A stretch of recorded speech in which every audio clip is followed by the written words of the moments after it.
As Belfast burned, a young family is bundled into a riot van, fleeing for their lives from their home, engulfed in flames.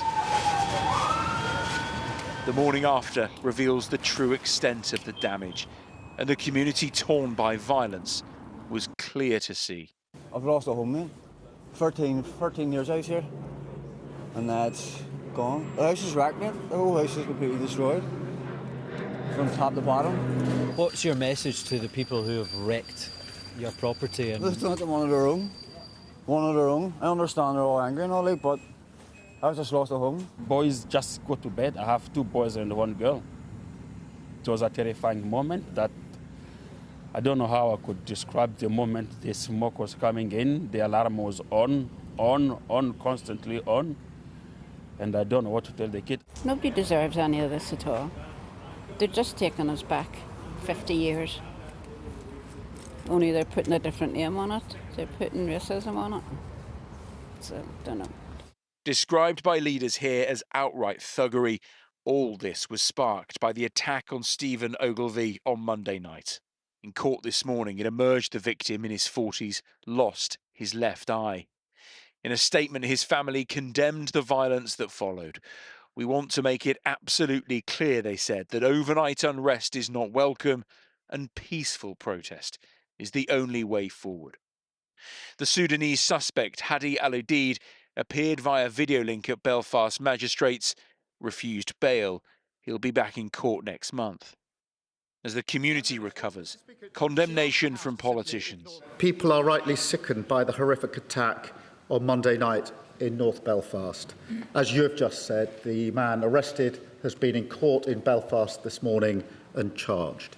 We are united in calling for calm and determined to restore order, support the police and all those on the front line, and ensure that justice is done.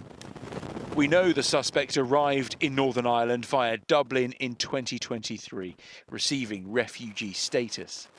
The First Minister of Northern Ireland not wanting to be drawn on worries about migration over the border with Ireland.